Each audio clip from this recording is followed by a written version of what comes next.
दाने दाने पर लिखा है खाने वाले का नाम।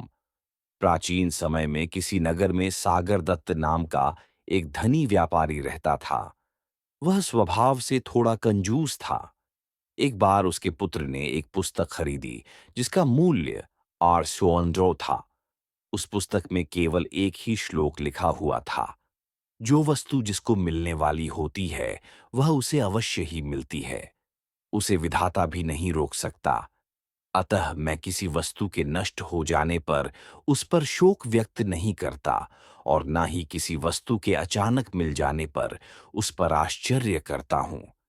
क्योंकि जो वस्तु मुझे मिलने वाली है वह कभी भी दूसरे व्यक्ति को नहीं मिल सकती, और जो वस्तु दूसरे व्यक्ति को मिल जानी है वह वस्तु कभी भी मेरे को नहीं मिल सकती।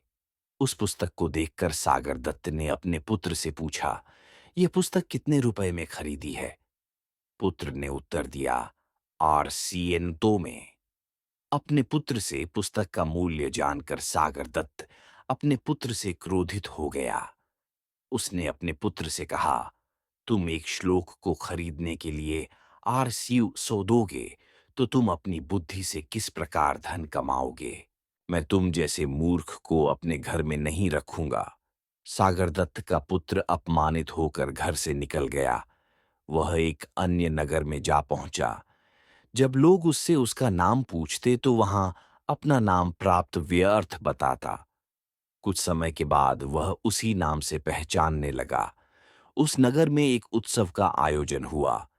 इस आयोजन को देखने के लिए उस नगर की राजकुमारी चंद्रावती अपनी सहेलियों के साथ आई। उत्सव को देखते समय राजकुमारी की नजर एक राजकुमार पर पड़ी, जो इस उत्सव को देखने के लिए बाहरी राज्य से आया था। राजकुमारी राजकुमार को देखते ही पहली नजर में उस पर मोहित हो गई। राजकुमारी ने अपनी सहेली से कहा, तुम किसी भी प्रकार मेरा मिलन उस राजकुमार से करवा दो। राजकुमारी की सहेली तत्काल उस राजकुमार के पास पहुंची और बोली, मुझे राजकुमारी चंद्रावती ने आपके पास भेजा है। उन्होंने जब से आपको देखा है उनकी स्थिति दयनीय हो गई है। यदि आप उन्हें तुरंत नहीं मिले तो उनके पास मृत्यु के अलावा कोई मार्ग नहीं रह जाएगा।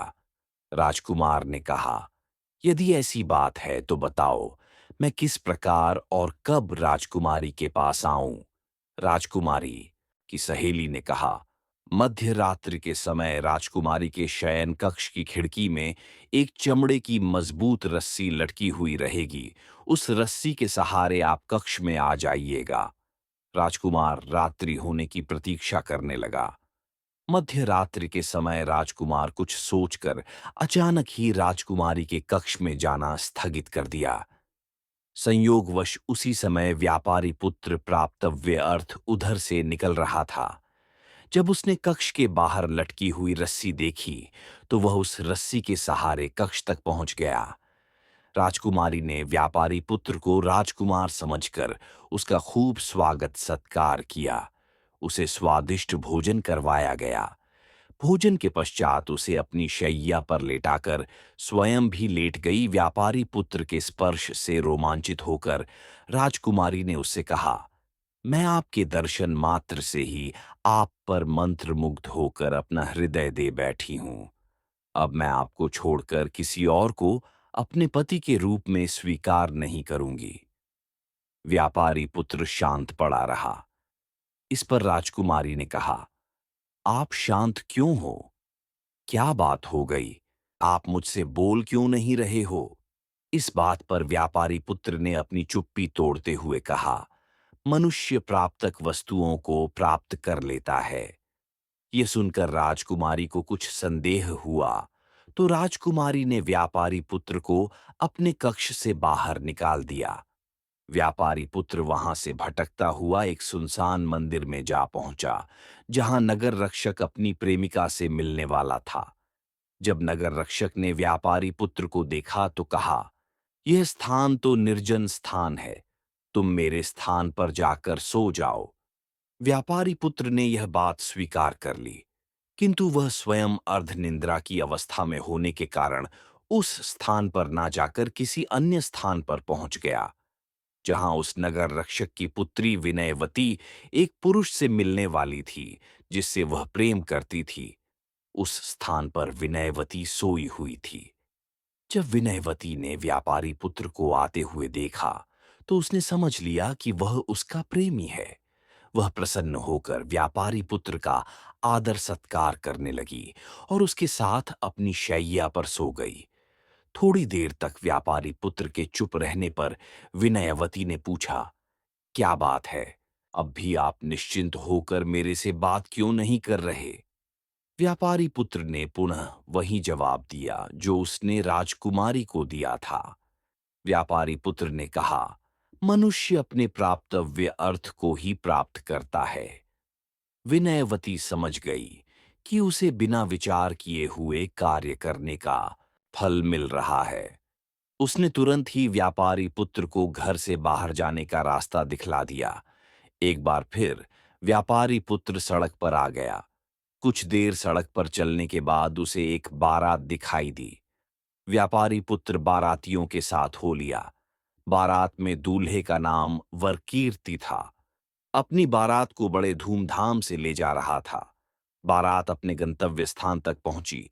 उनका वहां पर खूब आदर सत्कार हुआ। विवाह का मुहूर्त होने पर सेठ के पुत्री सज धज कर मंडप में आई। तभी अचानक वहां एक मदमस्त हाथी अपने महावत को मारकर मंडप की ओर भागा।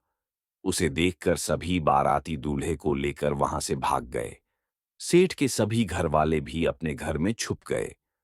वहां मंडप में व्यापारी का पुत्र और सेठ की पुत्री जो दुल्हन थी, वे दोनों ही बचे थे। व्यापारी पुत्र ने दुल्हन से कहा, आप घबराइए मत, मैं आपकी रक्षा करूंगा। व्यापारी पुत्र एक हाथ से दुल्हन को थामा और दूसरे हाथ में लाठी लेकर हाथी पर गिर पड़ा। व्यापारी के पुत्र को देखकर हाथी अचानक भाग गया। जब सभी बाराती बारात लेकर वापस आए, तो उन्होंने देखा कि दुल्हन व्यापारी के पुत्र का हाथ थामे हुए उसके पीछे खड़ी थी। जब तक बारात वापस आई, तब तक मुहूर्त निकल चुका था। इस प्रकार दुल्हन को अन्य नौजवान के साथ देखकर वरकीर्ति क्रोधित हो उठा। वरकीर्ति ने अपने ससुर से ऊंचे स्वर में कहा, आपने यह उचित नहीं किया। अपनी कन्या का हाथ मेरे हाथ में देने के बजाय किसी और नौजवान के हाथ में दे दिया है। उसकी बात सुनकर सेठ बोला, मैं भी तुम सब लोगों के साथ हाथी के डर से भाग गया था। अभी ही वापस आया हूं। मुझे भी मालूम नहीं यह घटना कैसे घटित हुई। सेठ की पुत्री ने कहा, पिताश्री, इन्होंने मुझे मृत्यु से उपचाया है, अतः मैं इनको छोड़कर किसी अन्य के साथ विवाह नहीं करूंगी। इस प्रकार विवाद बढ़ता गया। रात्रि भी समाप्त हो गई। प्रातःकाल वहां राजकुमारी भी पहुंच गई। विनयवती ने जब यह सब कुछ सुना, तो वह भी भीड़ को देखने के लिए यहां पहुंच गई। नगर के राजा भी वहां पहुंच गए। राजा ने व्यापारी पुत्र से कहा, तुम निडर होकर सारी बात मुझे बताओ। व्यापारी पुत्र ने उत्तर दिया, मनुष्य प्राप्तव्य अर्थ को प्राप्त करता है। यह सुनकर राजकुमारी ने कहा, उसे विधाता भी नहीं बदल सकता। तब विनयवती भीड़ से बाहर आई और बोली, तभी मैं बीती बातों पर पश्चाताप नहीं करती। यह सब सुनकर सेठ की पुत्री ने कहा, जो वस्तु मेरी है वह किसी और की नहीं हो सकती। राजा के लिए तो यह सब एक पहेली बन गया। राजा ने सभी कन्याओं से अलग-अलग पूरी बात सुनी। सबकी अलग-अलग बातें सुनने के बाद राजा अस्वस्थ हो गया। उसने सबको अभय दान दिया। राजा ने अपनी पुत्री को सभी अलंकारों से युक्त करके 1000 ग्रामों के साथ प्राप्तव्य अर्थ को सौंप दिया और उसी व्यापारी पुत्र को अपने पुत्र के रूप में स्वीकार कर लिया। इस प्रकार व्यापारी पुत्र युवराज के पद पर प्रतिष्ठित हो गया। इसी प्रकार नगर रक्षक ने भी अपनी पुत्री को व्यापारी पुत्र को सौंप दिया। व्यापारी पुत्र भी उन तीनों कन्याओं से विवाह करके राजमहल में आराम से रहने लगा। उसने अपने परिवार को भी राजमहल में बुला लिया। शिक्षा। दाने दाने पर लिखा है खाने वाले का नाम।